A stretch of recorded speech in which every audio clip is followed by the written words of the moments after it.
فضائل اعمال میں جو ہے ایک شخص کی نماز کا مسئلہ محمد ابن سماعہ کے بارے میں لکھا ہے فضائل نماز میں. حضرت شیخ زکریہ رحمۃ اللہ علیہ نے ان کی کبھی بھی نماز فوت نہیں ہوئی تھی تکبیر اولیٰ سے، اور پھر ان سے ایک مرتبہ صرف جماعت کے ساتھ نماز چلی گئی. جماعت کے ساتھ نماز چلی گئی تو چونکہ جماعت کے ساتھ نماز پڑھنے کا ثواب بہت زیادہ ہے، 27 گنا زیادہ ہے، تو وہ بیچارے پریشان ہو گئے کہ اب کیا ہوگا میرا. حالانکہ ان کی نماز قضا نہیں ہوئی ہے، صرف جماعت کے ساتھ نماز گئی ہے. اس کا کیا مسئلہ ہوا؟ وہ بیچارے اتنے پریشان تھے کہ اس نماز کو انہوں نے 27 مرتبہ پڑھا. 27 مرتبہ اس نماز کو پڑھا.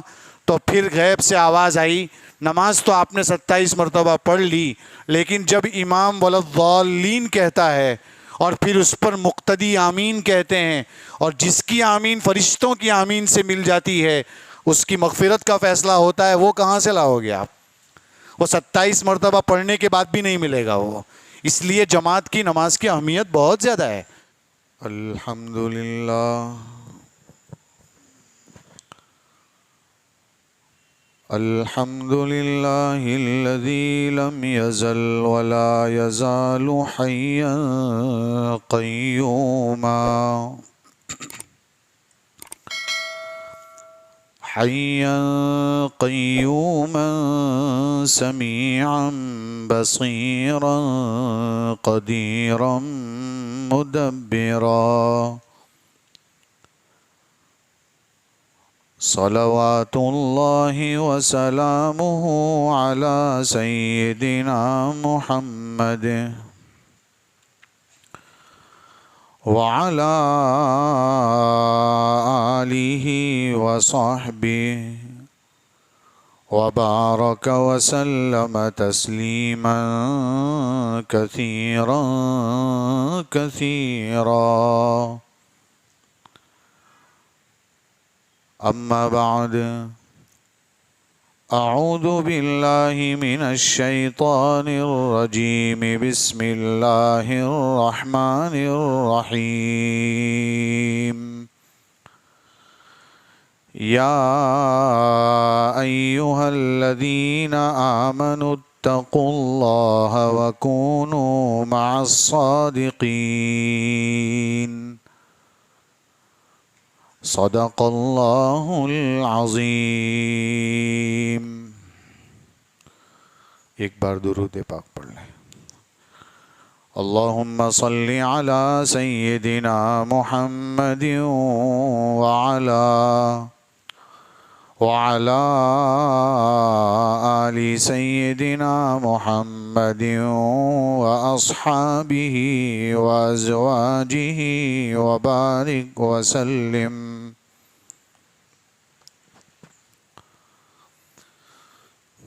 بزرگوں اور بھائیوں،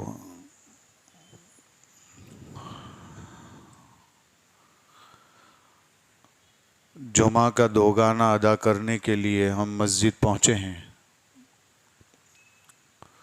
قرآن کریم کی ایک آیت مختصر آپ کے سامنے پیش کی، اسی کا ترجمہ، تھوڑی سی تفسیر مقصود ہے. اللہ تعالیٰ اس آیت کریمہ سے جو پیغام نکلتا ہے اس پر عمل کرنے کی توفیق عطا فرمائے. فرمایا، اے ایمان والو. قرآن کریم میں یا ایہا الذین آمنوا کئی جگہوں پر آیا ہے. عبداللہ ابن مسعود رضی اللہ تعالیٰ عنہ اپنے ایک شاگرد سے نصیحت کرتے ہوئے یہ کہتے ہیں کہ یا ایہا الذین آمنوا جب بھی آ جائے دھیان سے سنو، کان لگا کر سنو، اس لیے کہ اللہ ڈائریکٹ ہم سے بات کر رہا ہے. پہلی کتابوں میں یا ایہا الذین آمنوا یعنی امتیوں کو ڈائریکٹ خطاب نہیں کیا گیا، بلکہ نبیوں کو کہا گیا، نبیوں کے واسطے سے امت کو کہا گیا. اس امت کو یہ شرف حاصل ہے کہ ڈائریکٹ یہ کہا جو بھی ایمان لائیں اللہ تعالیٰ ان سے بات کر رہے ہیں. اے ایمان والو، اتقوا اللہ وکونوا مع الصادقین. جب یا ایھا الذین آمنوا آیا اے ایمان والو، تو ایمان کیا ہے؟ قرآن کریم میں بہت ساری جگہوں پر ایمان ایمان ایمان کا تذکرہ ہے۔ ایمان کا تعلق دل سے ہے، اور جو جتنی قیمتی چیز ہوتی ہے اس کو اتنا ہی محفوظ رکھا جاتا ہے۔ ایمان کا تعلق دل سے ہے، اور دل اللہ تعالیٰ نے چھپا کے رکھا ہے۔ ایمان کن چیزوں کا نام ہے؟ بہت سارے لوگ بہت ساری جگہوں پر آسانی سے یہ بات کہہ دیتے ہیں ہمارا ایمان اور ان کے ایمان میں بہت فرق ہے۔ کیفیت میں فرق ہوتا ہے، ایمانیات میں کوئی فرق نہیں۔ یہ تو ہم ضرور کہیں گے کہ صحابہ کرام کے سجدے کی کیفیت اور ہمارے سجدے میں بہت فرق ہے، لیکن جن جن چیزوں پر صحابی کو ایمان لانا تھا اس پر ہم کو بھی لانا ہے، اس میں کوئی فرق نہیں۔ اگر اس میں کمی آ گئی تو مومن ہی نہیں ہوگا وہ۔ اس لیے یہ جاننا ضروری ہے کہ ایمانیات کیا ہے۔ مکتب میں ایمان مفصل پڑھایا جاتا ہے، ایمان مجمل پڑھایا جاتا ہے، اس کی تفصیل جاننے کی ضرورت ہے۔ اللہ پر ایمان لانے کا کیا مطلب ہے، فرشتوں پر ایمان لانے کا کیا مطلب ہے، کتابوں پر ایمان لانے کا کیا مطلب ہے، رسولوں پر ایمان لانے کا کیا مطلب ہے، تقدیر چاہے اچھی ہو بری ہو اللہ کی طرف سے آتی ہے، اس کا کیا مطلب ہے، کیا یہ ہماری زندگیوں میں آیا ہے یا نہیں، موت کے بعد دوبارہ زندہ ہونا ہے، اس کا استحضار ہر وقت رہتا ہے کہ نہیں؟ اگر رہتا ہے تو اعمال آسان ہو جاتے ہیں کہ اللہ کے یہاں اس کا جواب دینا ہے۔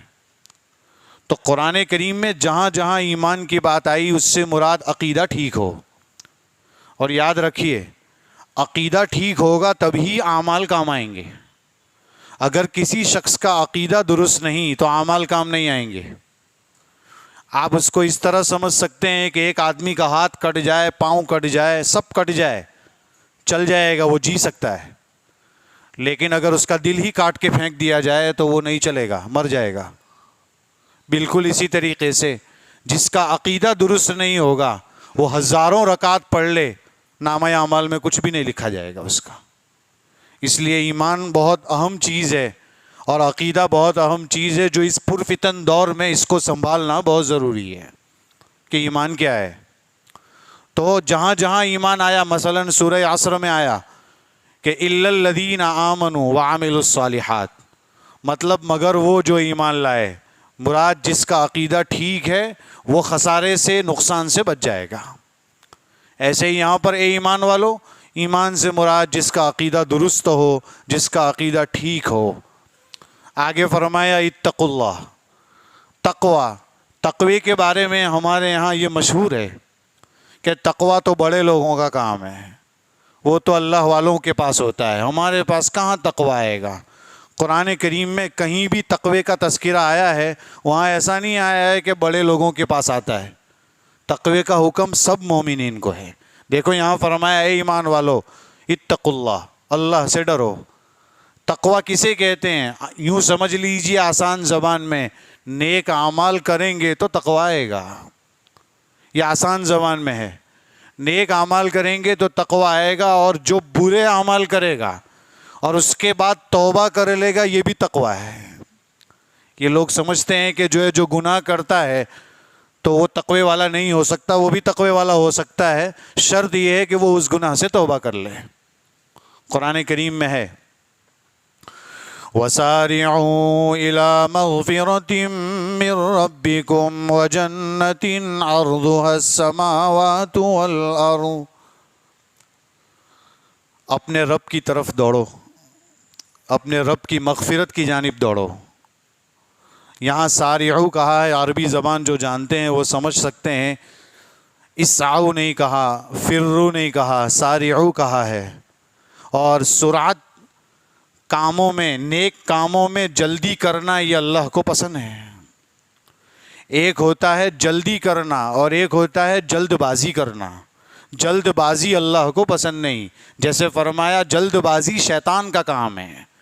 تو وہ ایسی جگہوں پر جہاں اس چیز کو آپ بعد میں بھی کر سکتے تھے اس میں جلدی کی تو فرمایا یہ شیطانی حرکت ہے، اور جس چیز کو آپ جلدی کرنا چاہیے اس کو آپ نے جلدی نہیں کی تو وہ اللہ کو پسند نہیں ہوگا، وہاں جلدی کرنا ضروری ہے۔ نماز کی طرف جلدی جاؤ، جنازہ حاضر ہو تو جلدی دفنا دو، لڑکی بالغ ہو جائے تو جلدی اس کی شادی کرا دو، یہ اللہ کو پسند ہے۔ وَسَارِعُوا إِلَىٰ مَغْفِرَةٍ مِّن رَبِّكُمْ، اپنے رب کی جانب سے مغفرت کی طرف دوڑو اور جنت کی طرف دوڑو جس کی چوڑائی آسمان اور زمین کے برابر ہے۔ اور پھر آگے قرآن کریم کہتا ہے یہ جنت کس کے لیے بنائی ہے؟ اعدت للمتقین، تقوی اختیار کرنے والوں کے لیے بنائی گئی ہے یہ جنت، یعنی متقیوں کے لیے ہے۔ کون ہے متقی؟ اس کو بھی قرآن صاف صاف کہتا ہے الذین ينفقون فی السراء والضراء، وہ لوگ جو خوشی میں اور غمی میں ہر حال میں اللہ کی راہ میں خرچ کرتے ہیں، یہ سب متقی کہلاتے ہیں۔ والکاظمین الغیظ، غصہ سب کو آتا ہے لیکن سب سے بڑا پہلوان وہ ہوتا ہے جو غصہ آ جائے اور پی جائے اسے، اس کے اوپر عمل نہ کرے۔ والکاظمین الغیظ، غصے کو پی جانے والے یہ بھی متقی ہیں۔ والعافین عن الناس، معاملہ ادھر ادھر ہو جائے تو معاف کر دے اس کو، لوگوں کو معاف کرنے والے بھی متقی ہیں۔ واللہ یحب المحسنین، اس کے بعد ہے والذین اذا فعلوا فاحشۃ، یہ جو ہم کہنا چاہ رہے تھے، والذین اذا فعلوا فاحشۃ او ظلموا انفسهم ذکروا اللہ فاستغفروا لذنوبہم، وہ لوگ جو برائی کرتے ہیں یا اپنے آپ پر گناہ کر کے ظلم کرتے ہیں، زیادتی کرتے ہیں، پھر کیا کرتے ہیں؟ جو ہے ذکر اللہ، اللہ کو یاد کر لیتے ہیں، فوراً گناہ ہو گیا فوراً اللہ کو یاد کیا، واستغفروا لذنوبہم، اور جو ہے اپنے گناہوں سے معافی مانگی، اللہ سے معافی مانگ لی۔ کیا یہ وہ لوگ ہیں؟ فرمایا یہ بھی متقی ہیں۔ قرآن کریم صاف کہہ رہا ہے۔ معلوم ہوا تقوی صرف نیک عمل کرنے والے کا نام نہیں، بلکہ اگر کوئی برائی کر لیتا ہے اور پھر توبہ کر لیتا ہے اس کو بھی اللہ تعالیٰ نے متقی کہا ہے۔ معلوم ہوا نیک اعمال کرنے چاہیے، اور اگر گناہ ہو جائے، بشر ہے اس سے گناہ ہوتے ہیں، فوراً توبہ کر لے، یہ تقوی کی علامات بتائی ہے۔ پھر نیک اعمال کیا کیا ہے؟ نیک اعمال میں بہت اہم اعمال کو لیتے ہیں تو سب سے اہم نیک اعمال میں نماز ہے۔ اگر نماز نہیں پڑھیں گے تو کچھ بھی نہیں ہوگا۔ بہت سارے لوگ ایسے ہوتے ہیں جو تسبیحات میں مشغول رہتے ہیں، تسبیحات کا اہتمام کرتے ہیں، اوراد و وظائف کا اہتمام کرتے ہیں، لیکن ان کی زندگیوں میں نماز نہیں ہے۔ اگر نماز نہیں ہے تو پھر کوئی فائدہ ہی نہیں ہے، اس لیے کہ سب سے پہلا حساب تو نماز کا ہونا ہے، اللہ کے یہاں جواب اس کا دینا ہے۔ آپ غور کیجئے، جہاں جہاں نماز کا تذکرہ قرآن کریم میں اشارتاً اگر دیکھا جائے 700 جگہوں پر نماز کا تذکرہ ہے کہ نماز پڑھیے، نماز قائم کیجئے، نماز قائم کیجئے، نماز قائم کیجئے۔ بار بار نماز پڑھنے کو، نماز ادا کرنے کو، نماز قائم کرنے کو کہا ہے، اس لیے اس کی طرف توجہ کرنے کی ضرورت ہے۔ اسی لیے فرمایا کہ اگر کوئی شخص تکبیر اولیٰ کے ساتھ 40 دن نماز پڑھتا ہے، جماعت کے ساتھ تکبیر اولیٰ کے ساتھ نماز پڑھتا ہے، ترمذی شریف کی روایت ہے، فرمایا اس کے لیے 2 معاملے ہیں، 2 چیزیں، 2 انعام ہیں۔ ایک تو یہ کہ جہنم سے چھٹکارا اس کے لیے لکھ دیا جائے گا، اور ایک ہے کہ نفاق سے چھٹکارا لکھ دیا جائے گا، یعنی وہ منافق کی لسٹ سے بھی نکل جائے گا اور جہنم والوں کی لسٹ سے بھی نکل جائے گا، دونوں جگہوں سے نکل جائے گا۔ یہاں ایک سوال ہوتا ہے کہ جو آدمی جہنم سے نکل گیا تو وہ نفاق سے تو خود بخود نکل گیا، پھر حدیث میں مستقل کیوں آیا ہے کہ نفاق سے بھی نکل جائے گا؟ فرمایا آخرت میں معاملہ ہوگا، جہنم سے چھٹکارے والا عمل تو آخرت میں ہونے والا ہے۔ دنیا میں کیا ہے کہ دنیا میں بھی وہ نفاق والی کوئی علامت اس میں نہیں ہوگی اگر وہ تکبیر اولیٰ سے 40 دن تک نماز پڑھے گا۔ اب وہ 40 دن کے بعد کیا 41ویں دن چھوڑ دے گا؟ نہیں، جس نے 40 دن پڑھی ہوگی وہ کبھی نہیں چھوڑے گا، اس لیے کہ اس کا اہتمام ہو جائے گا، پھر وہ پڑھتا ہی چلا جائے گا، اس کی پھر نماز نہیں چھوٹے گی۔ جو جماعت میں جاتے ہیں 40 دن، اگر ان کی نماز تکبیر اولیٰ کے ساتھ ہوتی ہے تو پھر ان کی ایک بھی تکبیر چلی جاتی ہے، ان کو دل میں یہ ہوتا ہے میری نماز چلی گئی، میری تکبیر چلی گئی۔ جو خانقاہوں میں وقت گزارتے ہیں، جو اللہ کے راستے میں نکلتے ہیں، ان سے پوچھئے، احساس ہوتا ہے اس کا کہ تکبیر اولیٰ چلی جاتی ہے تو کیا ہوتا ہے، اس کا احساس فوراً ہو جاتا ہے۔ جس کو نصیب نہیں اس کو کم سے کم اپنی زندگی میں اس بات کی کوشش کرنی چاہیے کہ میں تکبیر اولیٰ کے ساتھ نماز پڑھ سکوں۔ تکبیر اولیٰ کے ساتھ نماز پڑھنے کے بہت سارے فوائد ہیں۔ علماء نے لکھا ہے کہ ہمارے سلف کو اگر آپ دیکھیں گے تو تکبیر اولیٰ کا ایسا اہتمام کرتے تھے کہ ہم تو سوچ بھی نہیں سکتے۔ فضائل اعمال میں جو ہے ایک شخص کی نماز کا مسئلہ محمد ابن سماعہ کے بارے میں لکھا ہے فضائل نماز میں، حضرت شیخ زکریا رحمۃ اللہ علیہ نے، ان کی کبھی بھی نماز فوت نہیں ہوئی تھی تکبیر اولیٰ سے، اور پھر ان سے ایک مرتبہ صرف جماعت کے ساتھ نماز چلی گئی، جماعت کے ساتھ نماز چلی گئی تو چونکہ جماعت کے ساتھ نماز پڑھنے کا ثواب بہت زیادہ ہے، 27 گنا زیادہ ہے، تو وہ بیچارے پریشان ہو گئے کہ اب کیا ہوگا میرا، حالانکہ ان کی نماز قضا نہیں ہوئی ہے، صرف جماعت کے ساتھ نماز گئی ہے۔ اس کا کیا مسئلہ ہوا؟ وہ بیچارے اتنے پریشان تھے کہ اس نماز کو انہوں نے 27 مرتبہ پڑھا، 27 مرتبہ اس نماز کو پڑھا۔ تو پھر غیب سے آواز آئی، نماز تو آپ نے 27 مرتبہ پڑھ لی، لیکن جب امام ولضالین کہتا ہے اور پھر اس پر مقتدی آمین کہتے ہیں، اور جس کی آمین فرشتوں کی آمین سے مل جاتی ہے اس کی مغفرت کا فیصلہ ہوتا ہے، وہ کہاں سے لاؤ گے آپ؟ وہ 27 مرتبہ پڑھنے کے بعد بھی نہیں ملے گا وہ۔ اس لیے جماعت کی نماز کی اہمیت بہت زیادہ ہے۔ آپ عبرت کے طور پر، نصیحت کے طور پر اس قصے کو سنیے، بہت مختصر۔ وہ التمش کا دور تھا بادشاہ، اور قطب الدین بختیار کاکی، یہ دہلی کے ہی بہت بڑے اللہ کے ولی گزرے ہیں، اور قطب الدین بختیار کاکی یہ بادشاہ التمش شمس الدین التمش کے شیخ تھے۔ کہتے ہیں کہ میرے شیخ انتقال سے پہلے وصیت کر کے گئے کہ میری نماز جنازہ وہ شخص پڑھائے گا جس کی پوری زندگی میں تہجد فوت نہ ہوئی ہو، جس کی پوری زندگی میں تکبیر اولیٰ فوت نہ ہوئی ہو، جس کی پوری زندگی کے اندر عصر سے پہلے کی سنت فوت نہ ہوئی ہو۔ ظہر سے پہلے کی سنت کی بات نہیں ہو رہی ہے، عصر سے پہلے جو سنت غیر مؤکدہ کہہ کر ہم آسانی سے چھوڑ دیتے ہیں، اور غیر مؤکدہ کی تعریف ہم کیا کرتے ہیں، ڈیفینیشن کیا کرتے ہیں کہ اللہ کے رسول نے کبھی کبھی پڑھی ہو۔ نہیں، زیادہ تر پڑھی ہے، کبھی کبھی چھوڑی ہو، زیادہ تر پڑھی ہو، کبھی کبھی چھوڑی ہو۔ ہم اس کا الٹا مطلب نکالتے ہیں، کبھی کبھی پڑھی ہو، نہیں، کبھی کبھی چھوڑی ہو، زیادہ تر پڑھی ہو، اس کو سنت غیر مؤکدہ کہتے ہیں۔ تو وہ ہم چھوڑ دیتے ہیں آسانی سے۔ ابو داؤد شریف کی روایت ہے، اللہ اس بندے پر رحم فرمائے جس نے عصر سے پہلے 4 رکعت پڑھی ہو۔ یہاں یہ وصیت کر کے جا رہے ہیں کہ جس کی ایک بھی تہجد فوت نہ ہوئی ہو، اور جس نے جو ہے ایک بھی مرتبہ تکبیر اولیٰ اس کی فوت نہ ہوئی ہو، اور جس کی عصر سے پہلے کی 4 رکعت سنت فوت نہ ہوئی ہو، یہ اتنی زبردست وصیت کر رہے ہیں اور چلے گئے دنیا سے۔ کہتے ہیں کہ جب دنیا سے گئے، جنازہ حاضر ہے، انہوں نے اعلان کیا کہ میرے استاذ نے، میرے شیخ نے یہ وصیت کی ہے، کوئی آ جائے۔ وہ سوچ رہے تھے کوئی مجمع سے آ کے پڑھا دے گا، لیکن اس وصیت پر عمل کرنے والا کون ہوگا؟ اس لیے کہ ایسا شخص بھی تو چاہیے کہ جس کی تہجد بھی نہ گئی ہو، تکبیر اولیٰ بھی نہ گئی ہو، عصر سے پہلے کی سنت بھی نہ گئی، اتنا سب اہتمام کرنے والا بھی تو کوئی چاہیے۔ کوئی نہیں ملا، تو پھر دیکھا بہت دیر سے کوئی اٹھ ہی نہیں رہا ہے، تو بادشاہ التمش خود آگے پہنچ گیا اور کہا کہ یہ میرے اور میرے استاذ کے درمیان راز تھا، لیکن استاذ کی وصیت پر عمل کرنا ضروری ہے، اس لیے میں آگے بڑھ رہا ہوں، اور یہ چاروں چیزیں، یہ تینوں چیزیں اللہ نے مجھے عطا کی ہے۔ میری ایک بھی تکبیر اولیٰ آج تک فوت نہیں ہوئی، میری ایک بھی تہجد فوت نہیں ہوئی۔ اس زمانے کے بادشاہوں کا یہ حال ہوتا تھا۔ آج ہمارا حال کیا ہے وہ آپ سمجھ سکتے ہیں، نمازوں کا حال کیا ہے۔